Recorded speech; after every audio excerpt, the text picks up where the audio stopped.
I am Brooklyn-based psychotherapist Nikita Banks, and I am your host of the Black Therapist Podcast. The Black Therapist Podcast is the podcast where we discuss the unique issues people of color face when dealing with mental health issues and mental health diagnosis. If you would like to reach out to us for feedback or show suggestions, show topics, please feel free to contact us at blacktherapistpodcast@gmail.com. You can listen to new or past episodes on SoundCloud, Apple Podcasts, Stitcher, Spotify, YouTube, iHeartRadio, and Google Play. If you are having trouble listening to us on your preferred platform, or if you want us to be on a platform that we're not currently on, make sure that you send us a private message on our Instagram page at Black Therapist Podcast, or you can just drop us a message or send us an email at blacktherapistpodcast.com. If you want insider tips, resources, and access to our free mental health course, make sure that you text Get Happy to 66866. And my new book, Finding Happy, 7 Steps to Relationships That Will Not Steal Your Joy, is available right now on Amazon. You can go to our website or go to our Instagram pages and click the link and purchase, because we want to help you get your relationships together for 2018 and beyond. Please be mindful that this episode and all of the information that we provide here is just a resource and a tool to help get you started on your mental health journey.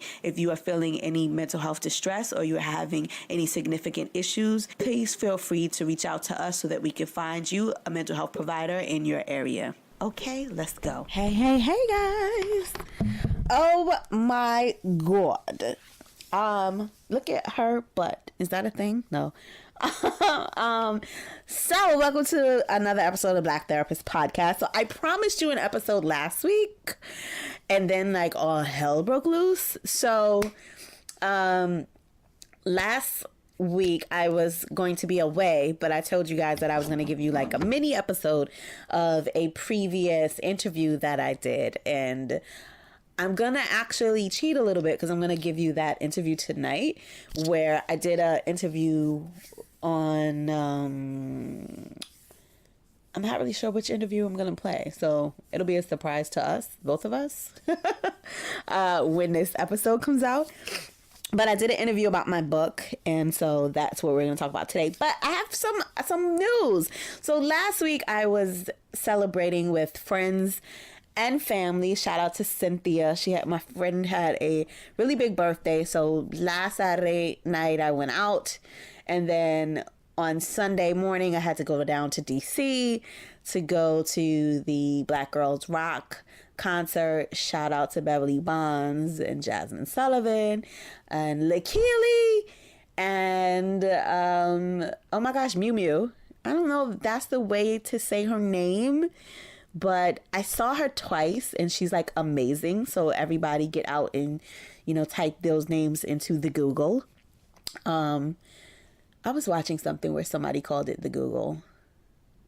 Oh, a movie on Netflix. So there's that. But so yeah, I traveled and spent a lot of family time last weekend, and so I was not on the podcast, and I wasn't traveling with a computer or anything, so I didn't have anything to upload or do the show or whatever. I just chilled. And so that was fun, except for all of the traveling. And then when I came back, of course, I got right back to work. And Friday before my weekend jumped off, I got an email that said that I actually won the award for the Congressional Research Institute of Social Work Policy. I always screw it up. So if I screwed it up, please pardon me. Outstanding social worker in business. So this week I will be going back down to DC to go to Congress to accept my award. And I just want to shout out everybody who took the time out to vote for me, who took the time out to listen to this show, who is on our mailing list, all of my clients, my business partners, and everybody, because I could not be in practice without you guys. I would not have the courage to continue to do the show without you. And I won for Black Therapist Podcast, the work that I do here. And it was very inspiring to be in that space. And I could recall the first time I went to Congress to advocate for social work policies with CRISP. And my mother, who works across the street from Congress, after I was like marching up and down, I say marching, but going in and out of the hallways of Congress, and going through all of the tunnels. It's like senators' buildings is in one part of it, and you go through the tunnels to get to like the Rayburn buildings where the Congress is, and then going to see like all of my representatives, and you may have like Brooklyn here and like Texas here, and then another Brooklyn and a whole other building. But after doing that and walking it in heels last time, I will not be doing it in heels this time. My mother asked me what was I doing there. And my response to her was that I keep the lights on because these are my tax dollars. And I know I've told this story on this podcast before, but previously when I went there, I'm not sure if it was the last time or the time before the last time I went there, because I went to Congress twice to advocate for social work policies. There was a line down the block and around the corner. I mean, these are hallways, but it was like really, really long, like New York City blocks. And it was a line of Black people. And I was like, what is this line?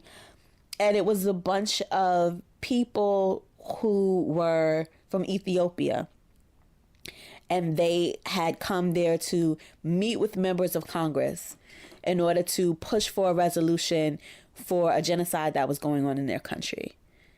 And it made me think about how much of us do not know who our state representatives are, who are not interested in civics lessons, who are not voting, who are not participating, who are not doing the things that we need to do to make sure that we are counted and that we matter. And so when I went to Congress the first time, it was like really scary to me because I was like, damn, why is there so many people here with like cowboy hats on? Because it was like super white and like, you know, mad people with cowboy hats and stuff. And I was like, I feel unsafe. This is like triggering to me. But there weren't a lot of brown people. There weren't a lot of Black people in there. And so to know that I get to go to Congress this week and there are so many more African Americans and women of colors and, you know, Hispanics and, you know, up in the joint.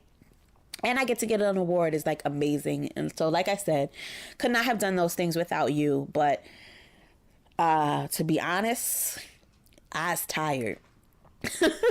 Between that, launching the t-shirt line, revamping, starting the course, because people who have signed up to the Finding Happy course, that has started. So doing the coaching calls from the course, doing the one-on-ones from the course, and still having time to do the, you know, the marketing stuff. I'm like tired. And like, and that doesn't even mention like my day job and like my poor love life. Shout out to him because he makes things easier. But just like, you know, my dating life and my personal life and my son, he's graduating from college in like 3 months and coordinating, you know, his graduation. So I'm telling you guys right now, there will be like a mid-season hiatus coming, and I'm not sure when. I feel like I could probably take a mid-season hiatus. I usually do it in the summertime. But I'm just letting you guys know that one is coming. Another thing is that I'm going to probably in April, things will slow down a little bit more for me. So if there are any people that you think that I need to have on the podcast, therapists, mental health professionals, wellness experts, grassroots organizers, social justice warriors, nonprofit organizers. That's not a thing, but nonprofit owners.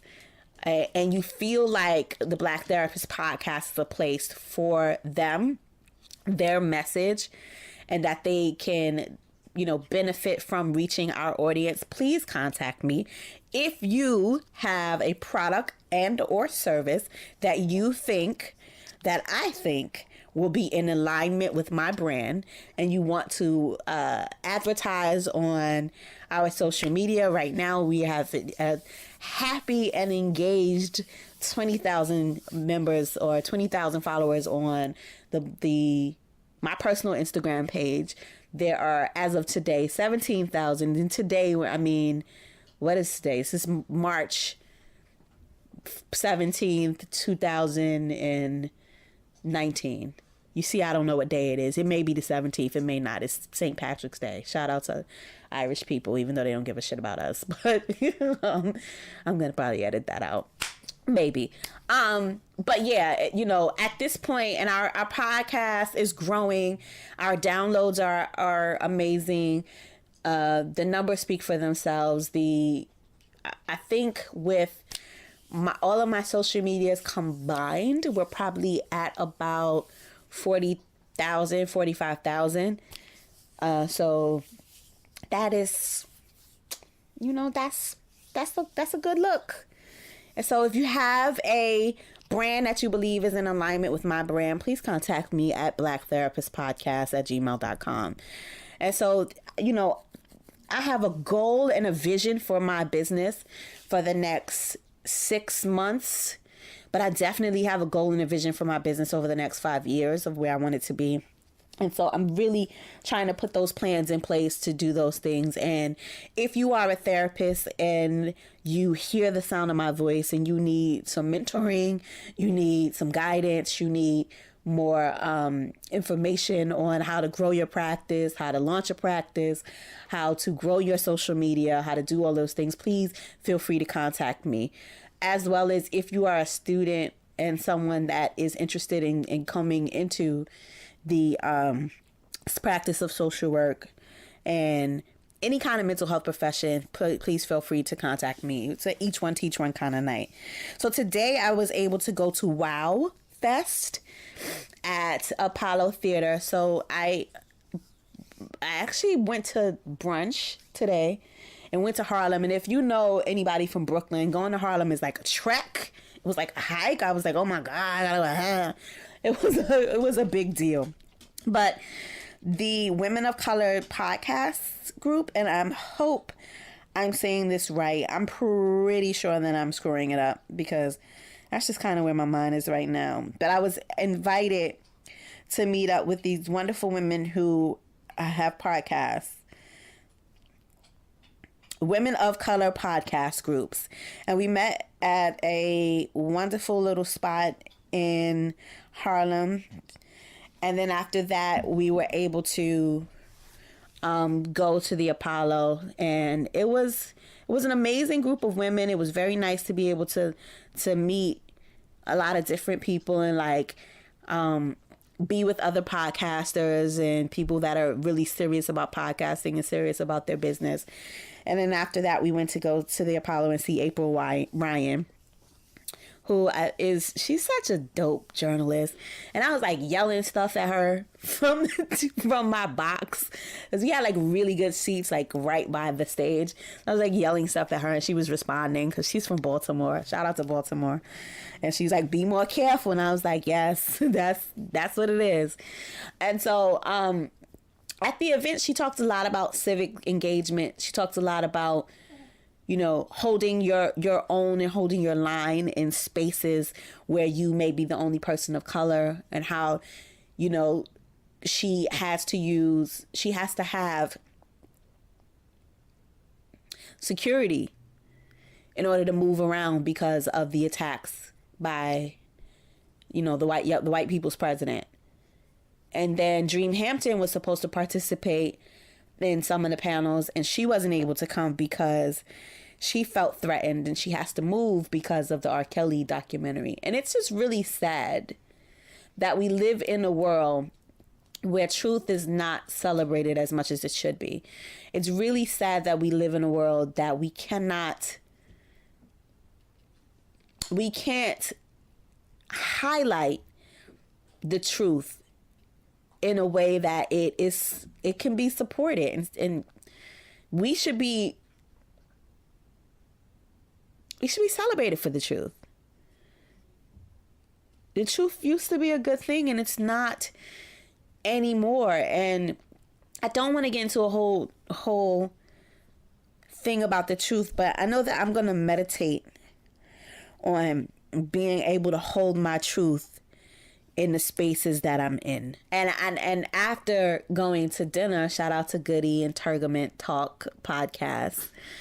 After going to the Apollo, ended up going to dinner with one of my girlfriends.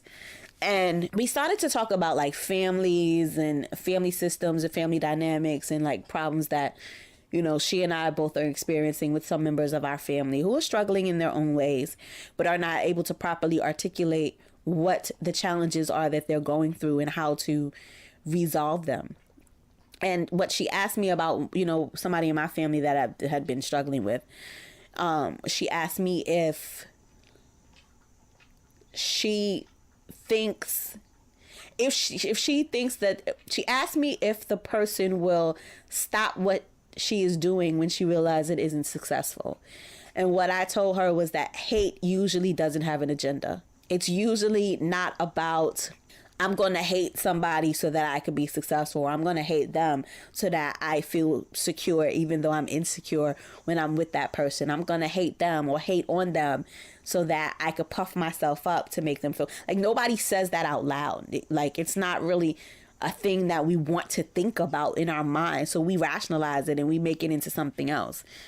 And what I ended up saying to her is the problem with truth is that truth is different from facts. And a fact is something just because it is. And the truth is only seen through the perspective of the person who sees it as true or not true. And so we live in a world where truth can be biased. Truth can be skewed. Truth can be manipulated. And that I could even say that truth and fact is not the same thing, when indeed it should be. But because we've adopted this whole narrative of my truth, by saying this is my truth, that means that it may be untrue to someone else. It may not be the truth for somebody else watching it. And that becomes problematic, but that also allows us to see other people who are struggling with their truth and with their choices and be a little bit more compassionate to them as we see them struggling. So I just want you guys to kind of move through the week thinking about people that you may be in conflict with, thinking about people that you may need to forgive, thinking about people who may need a little bit more of your compassion, who may need a little bit more of your support, who may actually just need some space from you, who we love and we have to love from a distance, or we have to love in spite of circumstances and we have to love anyway. I just want you to try to think about if that relationship is worth healing, if you can do the work required to heal that relationship, or if you have to say a thank you, a no thank you, I forgive you, I love you anyway, but I'm gonna be over here when you're ready. Because sometimes we can push too far in a relationship. We can push somebody away and they're just simply not ready. But what a lot of people have to understand is that just because you are ready to deal with me when you are ready to deal with me, it doesn't mean that I'm ready to deal with you when you're ready to deal with me. And that we all have a choice of what we will and won't engage in. And so I just want you guys to go through your week and ask yourself, is what I'm engaging in right now moving me towards the life that I deserve? Not the life that I say I deserve out loud. Not the life that I say that I deserve when I'm wearing my, AliExpress red bottoms, right? Not the life that I say I deserve when I have my Canal Street Gucci bag. Shout out to Canal Street. I don't know any vendors on Canal Street anymore, but like when you fronting, I'm not talking about that. I'm talking about that desire you have deep down inside of yourself, that if you really think about it too long, it scares the hell out of you, because you know that you will have to grow into that person that you need to be in order to receive that thing. When I got nominated I'm trying not to get emotional. I'm going to get off of here. When I got nominated for this award, it took a lot inside of me to fight back the idea that I don't deserve it. And even when I told my mother, like, yo, I won an award, I didn't ask her to vote for me. I didn't do anything like that. I didn't ask my partner to vote for me. I only told him after I won. Like, it took a lot in me to actually believe that I could compete. It took a lot in me to say, you know, I'm doing good work in the community for, you know, Black people and Black therapists and people who want to invest in their mental health. And I want other people to know about it. And I want to accept and be celebrated. Like, I wasn't gonna go to the ceremony, but why not? I feel very uncomfortable at times. A lot of my friends were coming up to me when I was out the other weekend, and I looked fabulous. I'll say that. I really loved my outfit. I like bought it like a month in advance, and it like took forever to get here. So if you're on my Instagram page, please show me some love. But like, people were coming up to me like, I'm so proud of you. I'm so glad of the work that you're doing. You know, I'm so impressed of who you've become. And I'm inside, man, I'm still struggling to come to terms with the fact that God has given me some of the things that I've asked for. Not even all of just some of the things. A slither.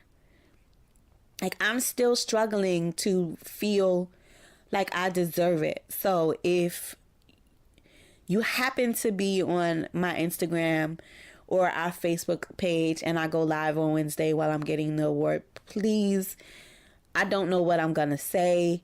Like, as I'm thinking about it right now, like, my knees are getting weak. Like, it doesn't feel weird. I mean, it doesn't feel real. And I feel like it feels weird to everybody in a way, because when I talk about the award, everybody's like, so where are you getting the award? And I'm like, in Congress. They're like, wait a minute, what? And I'm like, you didn't read it? Like, I'm going to the Congressional buildings. Like, I'm going to go to, yeah, like, it's a whole thing. And it's like, as I say it, it sounds crazy to me. But I have to believe that I do deserve to have the good things that are all coming into my life.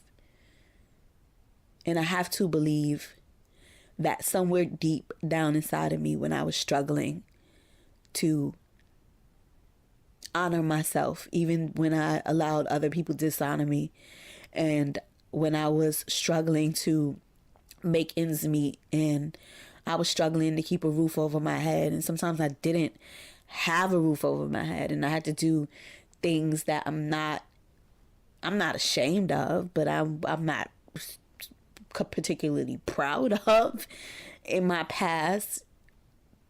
I have to believe that I was able to endure all of those things for the harvest that I'm reaping now. And so if you are also in the middle of a struggle and you are going through something in your life right now, I just want you guys to know that there is a little person and a little voice inside of you, and it is telling you that you can make it and you can win. And that's the thing that keeps you waking up in the morning. And that's the thing that keeps you going. And that's the thing that will help you navigate. I struggle every single day to like go in my office, you know, with the keys and meet my clients and meet them where they are. And I see myself in them so much in their struggles, and I see the things that they're going through. And then I go to my therapist and be like, this is my week. And we laugh and we talk about it, and I get some things off my chest, but it's I can't say I can't believe it, because I thought that my life would evolve in a different way. But I'm grateful.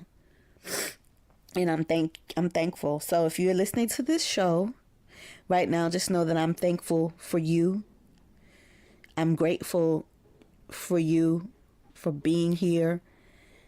And I want you guys to live your life as if you deserve all of the good things coming to you.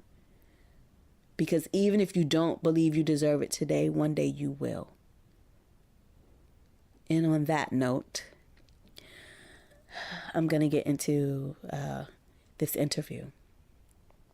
Hi, family, friends, and fans. Dr. Frances Richards here. It's a podcast where we shine the light on the most successful Black entrepreneurs. And we have an amazing Facebook Live video for us today.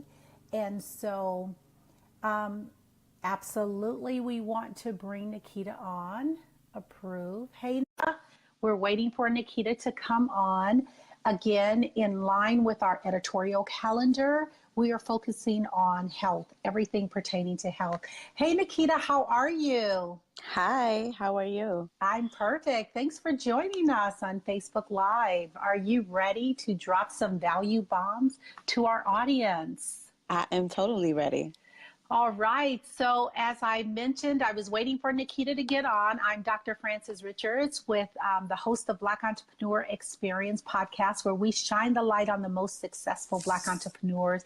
And we have Nikita Banks with us. She's from Brooklyn, and we are so happy to have her. She's a therapist. She specializes, she's an expert in love, respect, and relationships, as well as mental illness. Hey, Ria, thanks for joining us. So, Nikita, I have actually given such a brief bio about you. Why don't you fill in the blanks and share with our audience what you'd like them to know about you and your company? I mean, I feel like everything that they would like to know about me, or probably more than they want to know about me, they can find by listening to my podcast, which is called Black Therapist Podcast. And that's on blacktherapistpodcast.com and anywhere podcasts are played. So we're on Apple, Google, etc., Stitcher, wherever you can find podcasts or where people listen to podcasts. But I am a mom. I'm a business owner. I'm a Black woman who's faced a lot of mental health challenges in the past. Thank God, no diagnosis, but just issues surrounding trauma and challenges that I've had to deal with in life. And once I got help and conquered those, I decided that I was going to go back to school and become a therapist myself. And thanks for being so transparent about that. And talk about your podcast, Black Therapists, and what is the gist of it? I know it sounds so easy to say, okay, she's a therapist, she's African American, but why don't you go into more detail, and how did that come about? Well, I mean, initially the goal of the podcast was just to kind of let Black people know that there were Black therapists out there and that they could actually get proactive mental health treatment. And when I say proactive, I mean prior to something happening.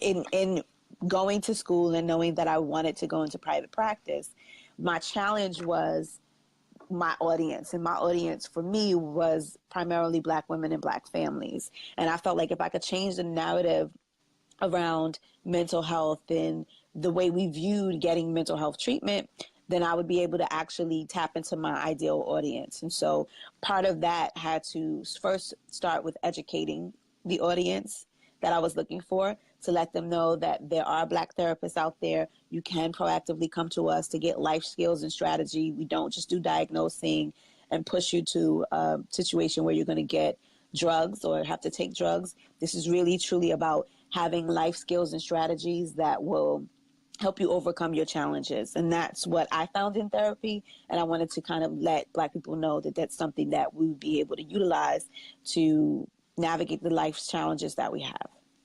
So in 2018, do you find that the narrative for mental health and the African American community, the Black diasporas? Do you think it's more open for the dialogue and the conversation, or do you think that it's still challenging in reference to getting us help? Yes and no. I think that for me, I have to kind of educate and combat perspectives. So a lot of people have like negative or myth perspectives on what they think mental health is. And so just kind of having those conversations. I do a lot of speaking. I, do a lot of podcasts. If you ask me to come and show and be in service of the community, 9 times out of 10, if my schedule is open, I'll show up, because the conversation has to happen.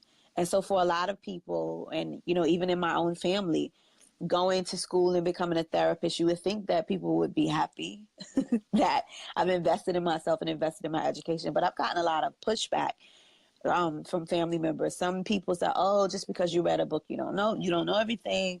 Or some people feel like, you should pray or have faith. I mean, there are so many stereotypes or ideas, negative ideas, and maladaptive ways that we've learned to deal with stress and deal with our challenges, that whenever you get healthier, there's going to be pushback. So I expected it in a way. But from some of the members of my family who are higher educated, who have done self-work, who have invested in themselves, I didn't expect to get the pushback from them. So it is a challenge, and just being able to kind of have the conversations to challenge the narratives is ongoing. So what would you say is, Nikita, the biggest myth that you have to dispel in your industry? Industry, no. Community, the biggest myth is this idea that you have to suffer through life. I think that for me, when I was depressed and I was unhappy and I was dissatisfied in life, and when I use the word depressed, I mean clinically, like I had clinical depression. But when I was depressed, and I was definitely dissatisfied with life, and there was a longing to do things differently, the people that I was speaking to about it, they felt the same way. So it just felt like being dissatisfied with life and not getting what you want was just kind of the norm. And so just kind of having these conversations with other women that, no, you don't have to suffer through being with a man for, 8, 10, 15, 20 years before he decides that he wants to marry you. No, you don't have to be the ride or die girl and go through all of these struggles and challenges in order for, you to end up with the prince or getting the prize. No, you don't have to jump through all of these hoops in order to get a life that you deserve. You just need to have the strategies and the vision and the action plan to execute, and being able to overcome the challenges and face them head on. That's what you have to have. But a lot of us, we get caught up in our pain, and we get caught up in the trauma, and some of us get addicted to the struggle. And how do you get out of that? By getting help. We have to, I think that depression, or now I'm using it in a euphemism, and I'm going to keep clarifying, because like when people say, "Oh, she's on her period, she has bipolar disorder," there's a clinical diagnosis to these words that I'm using, but then there's just a way that we use it in community. And so I think like sadness or general dissatisfaction that we interpret as depression, they have a purpose. And that purpose is to let us know that what we're doing is not in alignment with our purpose. Like, this is probably not it. And we have to do something differently or learn something differently in order to get a different kind of life. And Nikita, I was reading your background, and you've done a lot in terms of relationships and love and respect. And you did a program or around single women, correct? Uh-huh. And then you have a program for men. Out of all the work that you're doing, where do you find the greatest need or the greatest passion for you? Where are you putting your heart and soul right now when it comes to relationships? Well, I mean, I recently designed a program which is called Finding Happy, 7 Steps to Relationships That Don't Steal Your Joy. And we're launching on May 3rd, which is in like 2 weeks. And so I'm super excited about that program, getting the one-on-ones together, getting the workbook done. We have an extensive workbook, weekly check-ins, and it's a very meaty program, and pricing it in a way that a lot of people would, Black people and people of color, people who may have challenging finances, would still be able to afford it. And so I think that it's necessary that we change the narratives with women, because, Black women, we run our communities. You know what I'm saying? We are the backbones of our communities. And if you can change the life of a woman, you can change the life of a family. And that's really what I want to focus on. So finding your happy, is it primarily for women, or is that the client that you're going after, primarily women for that? I mean, it's designed with Black women in mind, or women of color in mind. It's very culturally responsive. There are a lot of programs out there that people can probably go and get, but this one is designed for us, by us, and it's literally culturally inclusive. So we're not excluding anyone who wants to be in the program. I would love for men to be in the program, but unfortunately, not a lot of men are making these kinds of investments. And it's a number. Dating is a numbers game. So for women need specific kind of strategies to be able to kind of weed through our vetting process and making sure that we're able to figure out which people are the ones that we want to and should have access to our lives. Whereas men, they could kind of stumble through relationships and be as successful as they want to be, or not unsuccessful as they want to be, just because there are more women out there. And men put themselves out there a lot more. And you think, like, and I'm talking about 2018, you don't find that women put themselves out there? I'm thinking about back in the day, women were less out there, but to me, they appear to be like more out there. And that could be a misnomer for me, because I'm just thinking about, it just seemed like women are a lot more bolder than back in the day, in my day. It was more like wanting the men to pursue you. So it just seems like that has changed. And so I've been totally out of the dating scene for many, many years, so I could be wrong. So I want you to clarify for the audience. I think women still want men to pursue them.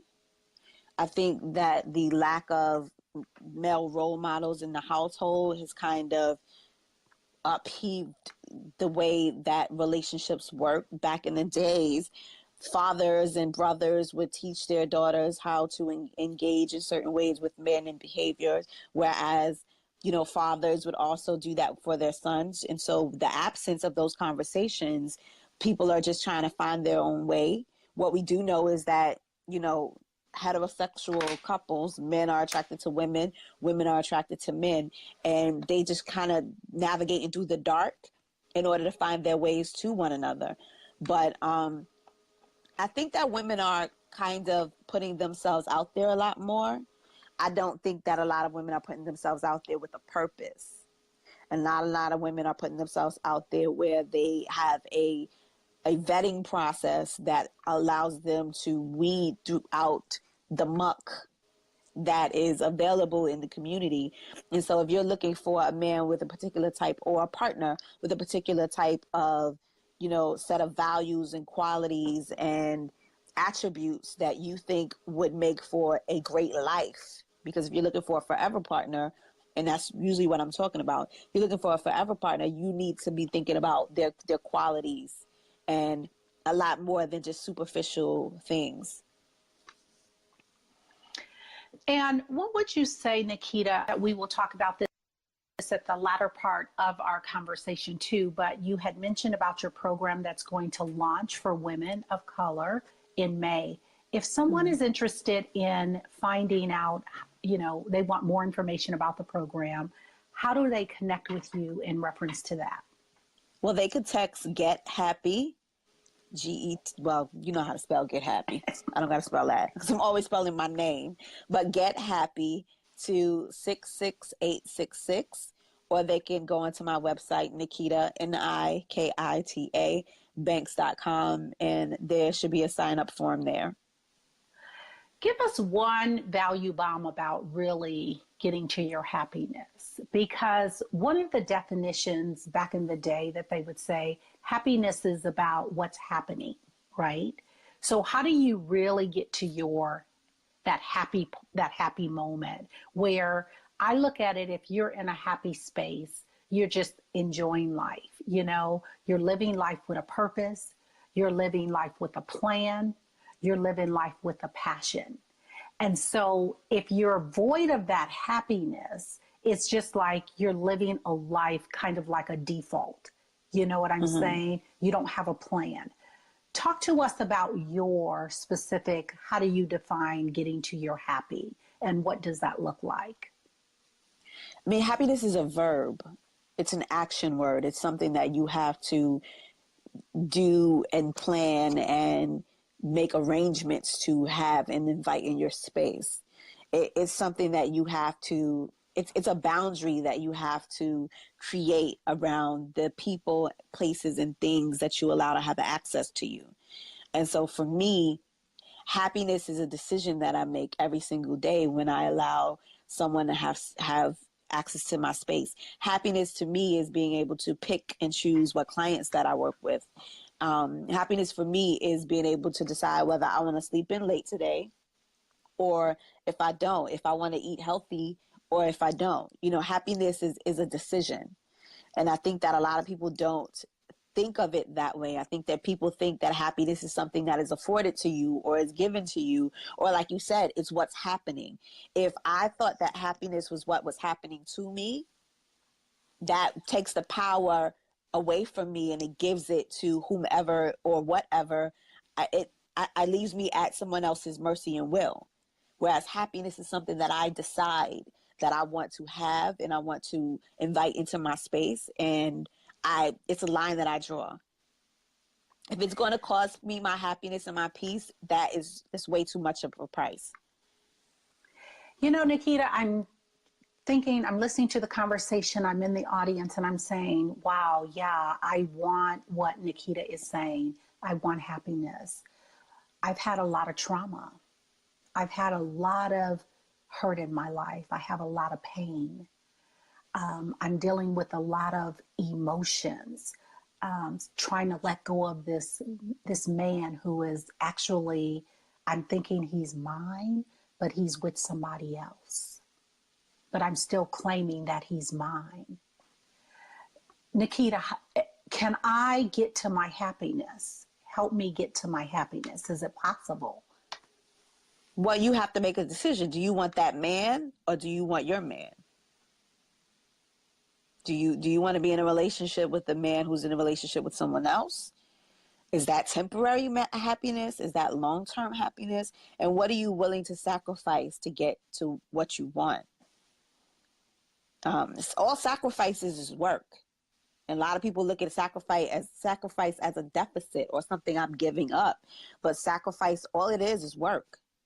So are you willing to not have a intimate relationship with this temporary man in order to get your forever man? That's a decision you have to make. And can that person that's in that space, can they really be in the state of happiness if that person is not really their total person? Does that make sense? If they're the side chick, can they really be in a space of happiness? Or is it altering their mind to think they're in a space of happiness? To answer the question, yes, they can be in a state of happiness. Because just because you are having first of all, I mean, we grown. Having an intimate relationship with somebody, it responds and it pleases our chemical receptors in our brain. So it's no different than having a taste of chocolate or having a hit of cocaine, you know, depending on what you into, you know, I mean, it feels good. So if you want to just be in the moment and you want to have those kinds of relationships, this is a judgment-free zone. Mm-hmm. However, if what you say you want is you want to be in a loving, committed relationship that you have a partner forever, is that in alignment with where you say you want your life to go? And that's the decision that you have to make. I would never tell somebody. I have clients who come to me who make all kind of life decisions. It's not up to me to judge, but it is up to me to work with them to decide if this is what you're doing, if what you're doing is in alignment with what you say you want. Mm-hmm. And if it's not, then you may have to make modifications. You may have to stop. But in the moment, if you only thinking for right now and you only thinking for whatever, I'm not going to judge you. Nikita, tell us 3 truths that you've learned since being an entrepreneur. 3 truths. Wow, I was going to say that question is hard, but it's hard. It's hard. The work never ends. There's always something to learn. And I'm completely consumed by the journey of making my business the best that it can possibly be. So I'm so overwhelmed and fulfilled in a great way that I love my life. So I mean, those are my truths right now. But there's always something to do. And if you had to do it all over again, would you go the route of a therapist in terms of the business? Yeah, I'm living in my purpose. I'm living on purpose. I love what I do. I can't, at this point in my life, see myself doing anything else. If you'd have asked me, you know, years ago, if I could go back and change my future, that's a whole nother conversation. But, you know, what I'm doing right now is what I feel like I was born to do. I feel like it was why I had the trauma that I had. It's why that I had the struggles that I had, to be able to kind of be a blessing for my people. So, yeah. Take us on that journey, that aha moment that you knew, that crossing the road where you knew that you had to make a change from, and I want to know, what were you doing prior to going into this great work of becoming a therapist? I feel like all of my journeys led to each other. So I was a writer. My undergrad is in communications, which thank God, because I need it doing what I'm doing now. But my undergrad was in communications. I worked for many years as a public relations. And I was a publicist. I worked for a lot of athletes and a bunch of people. And they were calling me from all hours of the night, shared problems. So I felt like a therapist anyway. And you know, then I fell into my depression. I had a period of time where my boyfriend was killed. I was facing eviction. I was hit by a drunk driver. And it's like all in the span of 18 months. I was fighting with my family. And I had fallen into a deep, deep depression. And I kind of got out of that situation, meaning that I was like stable and I was in my own home and I was doing okay. But mentally, I was so exhausted from just surviving all of the trauma of everything that I had survived. I could not get my footing. And so I think for like another few years, I was depressed. And then I kept telling my friends, I'm sad. And when my real life comes, this is going to happen. And I'm going to make this kind of change and this is going to happen. But I didn't know how to get out of it. And so I had my birthday. I don't know if it was my 30th or something around that time. I had my birthday and I went to my doctor and I just asked for a referral to all of these doctors. And, you know, I was like, I need a podiatrist and a dermatologist and a therapist. And, you know, I was like, but Black people don't go to therapy. And she was like, well, I'm glad you're progressive. And so I went and I tried the process of getting a therapist, and it was amazing. You know, I got a lot of life strategies, and after going for a few months, I was like, I think I want to do what you do.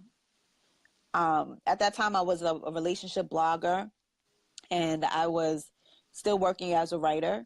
I wrote for ESPN and several other publications at the time, but I was like really going hard with blogging at the time. And so I was like, rather than me being a relationship blogger and really not know what I'm talking about, how about I go back to school and figure out life strategies on how to resolve relationship issues? And so that led me here. So I'm back to designing relationship programs for women of color. But, you know, I'm still in private practice. I still see clients. I'm on a psych ward every day. And so, yeah, I'm glad that my life has kind of taken this journey. But I feel like it's all gone the way it was supposed to go, and it's all been like a learning process. I started out being a writer. I'm sitting here copywriting right now and writing for the book. And so I feel like all of my careers were intertwined. How do you vet for therapists? Someone is saying, I'm hearing her, some things are resonating with me, and you mentioned at the beginning of the interview, get help. How do you go about getting help? And do you find that it's more, you know, like if someone is interested in doing work with you, do you do it virtual or are you only doing it face to face? So I have different ways that you could come and see me specifically. You could work with me in the program, which is Finding Happy. There is another course that's actually free on my website. It's called Get Mentally Fit. And in that course, we talk about how you find a therapist. I think there's 7 ways that you can find a therapist. This is one of the videos that is up there. And it'll teach you different ways to get a therapist, as well as some free options. I think that there's this myth that therapy is expensive, and it can be. You know, if you come to me for business coaching or for coaching, relationship coaching, it can kind of be up there. But you know, there are other ways that you'll be able to like utilize professional advice, whether that's coming to me or coming to others. I think the first thing to answer your question, the thing that you really need to think about is your energy and asking if the person is culturally responsive. What I liked about my therapist, who was not Black, I think that there's this narrative that Black people should only go to Black people. And yes, that is definitely a value service. There are not a lot of Black therapists, or not enough to go around. There are a lot, but they're not enough to go around. If you call your insurance company and say, hey, I'm looking for a therapist, they're only going to give you whoever's in network. They're not going to give you somebody based on race or color. Obviously, that's discrimination. Absolutely. But you could go on a site like Psychology Today, and you can see your therapist and read their bios and stuff like that. A lot of people say my bio resonates with them off of there. I get a lot of clients from Psychology Today. There are services like Therapy for Black Girls, as well as, you know, the Black social workers. They have directories. So there are a lot of online directories where you'll be able to kind of find culturally responsive therapists. So for me, race wasn't as important to me as strategies. And my first therapy session with my therapist, he told me, look, if I like you, I'm going to keep you. If I don't like you, I'm going to send you to somebody who I think can help you. And I was like, because I never even thought about it being a reciprocal relationship. Like, he actually has to like me in order to work with me. But as a therapist, yes, I have to like you and want to help you. It's a very intimate relationship. So if you go to your first session and you don't feel any kind of connection, and that's happened with me. I've had clients call me and say, you know what, I've come to you. I think you're wonderful. I think you're great, but I didn't feel a connection with you. And I'm like, that's amazing. That's great. I'm glad you told me. Let me know if I can help you get to somebody else that you connect with, because it's extremely intimate. People tell me things that they don't tell their spouses. They don't tell their mothers. They don't tell their clergy. They don't tell anybody. You know, I'm invited into the unpleasantness of someone's mind, and you have to be comfortable with that. And so for me, although my therapist wasn't Black, he's so hood, and he kept it real, and he was straight, and he grew up in the projects, and I'm like, he gets me culturally, and as a white man, he could also, his view of life and of the world was completely different than mine, but it was what I wanted. And so he's like, I grew up in poverty.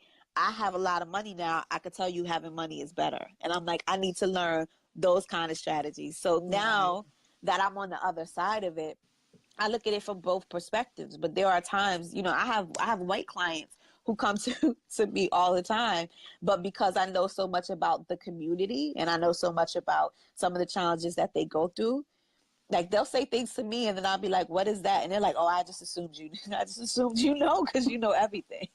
But you know, you really want to have somebody that's culturally responsive to you, and you don't want to have to explain microaggressions, or you don't want to have to explain what it's like, you know, being the angry Black woman at work, or you don't want to have to explain what it's like being the only Black person in an environment. You want somebody who actually understands this particular challenges that happens in your community. You know, Nikita, I was having this conversation with a friend today, and I was saying, you know, as parents, we have children, and you know, I think about this bundle of joy comes into the world, and we all desire to do the best that we can for our children. And I had a conversation a week ago with a young man who, exactly what you're talking about, just an angry Black man. And I was sharing with him, and I know a little bit about his history, and I'm just seeing so much pain. And he was just like, I'm not an angry Black man, I'm an independent man, yet he's homeless and he's trying to get his footing. And so how do you help somebody like that? And so the message is, I'm thinking about parenting. And as parents, we bring so much trauma and so much baggage and so much poison to our children. And we are not even aware of the damage that we're doing. But I do want to do a caveat on that and not make it like everything is gloom or doom. There is some positive that we bring to the table. There are some parents who are very conscientious and who are trying to do the right thing for their kid. I'm talking about a lot of times we are walking into this unconsciously parenting our kids, and that trauma doesn't show up for 5, 10, 15, 20 years later. And that person is in so much pain. And so everyone that person comes in contact with, he or she is just lashing out because, and they don't even know why. They don't even know why they're angry. You know, they bring up certain events that have happened in their lives. You know, how do you communicate with somebody like that? And then your heart just bleeds knowing that they're in so much pain. I mean, it depends on if there is a pathology there. It depends on if there's a diagnosis there. To be so fixated and stuck on certain traumas that happen in your life without being able to move forward, that means that it's kind of metastasized in your brain, and it is, you know, a cancer in your life. And so you kind of have to see if that person wants help, if they've identified that they need help, and figure out a way to do that. But when you talk about the parenting piece and the traumas that we put off on our children, you kind of have to think about why we're not doing our own self-work. As I told you before, my parenting was guided by my child. My child actually had to tell me how to parent. But I'm, you know, a little new age and progressive that I even thought to my kid, well, what kind of mommy would you like to have? You know, but having those questions and being fluid with our children and being able to take responsibility for the pain that we inflict on our children is something that's a necessity. You know, my son is a great kid. He's never given me a day's worth of problems. He's gone to the best schools in college right now on scholarship. But when he had challenges communicating certain things to myself and his dad, I sent him to therapy, not because I think that there's anything wrong with him, but because I wanted him to have the additional skills and support to be able to communicate what he wanted to communicate with us, whether he felt like it was going to hurt our feelings or not. And for us to be able to have the strategies to be able to move forward with him learning that we need to make modifications in our parentings and in our behaviors in order to have a better relationship with our kid. Very good. Nikita, we have been on for a minute. I thank you so much for joining us on Black Entrepreneur Experience on the Facebook Live. You have dropped some amazing value bombs. I just feel like I'm sitting in the living room with my best friend and we're like coast to coast. And so you have just been wonderful. In closing, why don't you give our audience a parting piece of advice? Well, first, I want to thank you for having me. You know, this is the second time we've had a chat, and I'm going to a gala later on today, so I'm like half dressed and half made up.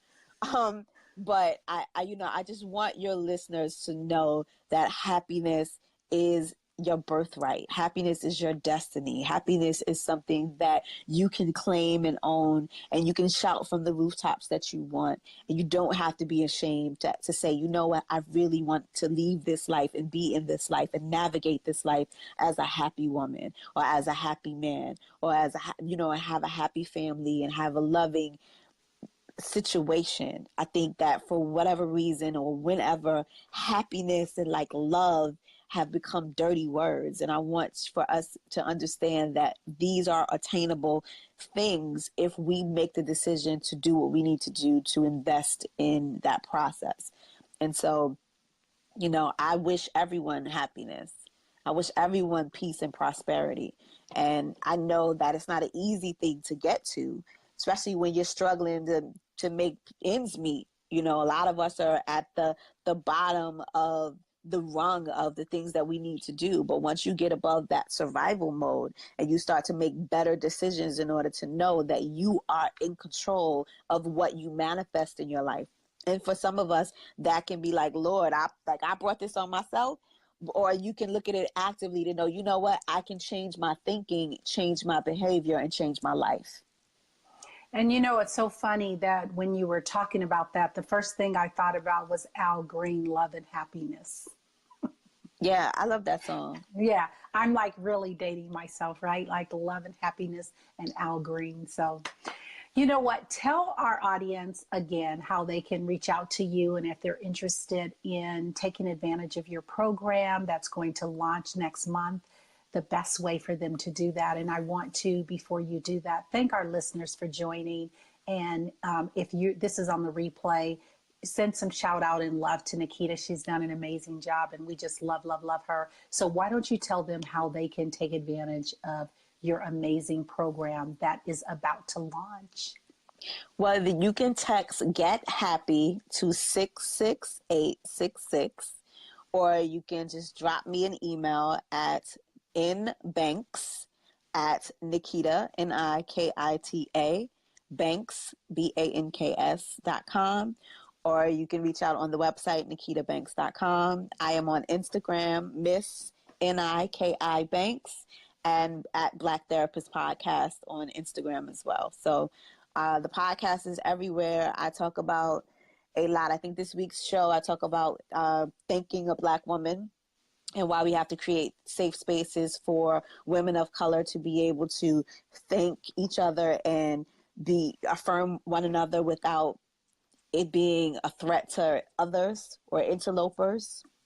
And so, I talk about the challenges and mental health issues people of color face and people who have mental health diagnosis on there. And so, as I stated, my goal on the podcast, outside of giving you, a glimpse of me and my mental health challenges and the things that I've had to overcome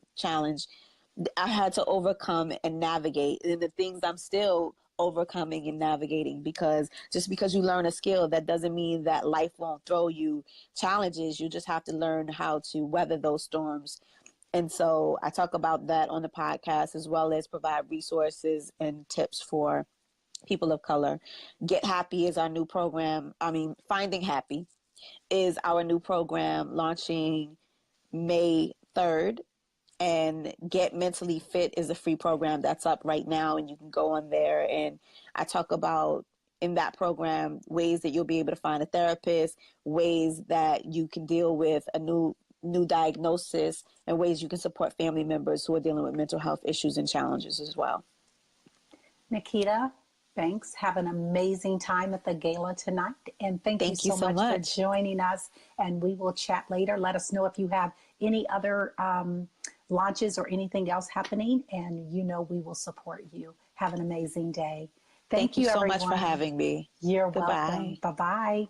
Hey guys, I want to thank you for listening to another episode of the Black Therapist Podcast, and be well. Thank you guys for listening to another episode of the Black Therapist Podcast. Once again, you can follow us on all our social media sites at Black Therapist Podcast on Instagram and on Twitter, as well as Black in Therapy on Facebook. Or you can follow your host, me, Miss MSNIKI Banks on Instagram and Twitter, as well as you can find out any information about me at Nikita, Nikita Banks.com, and on the show's website, blacktherapistpodcast.com. And don't forget, if you want to send us any general feedback, show suggestions, show topics, or guest ideas, please feel free to drop us an email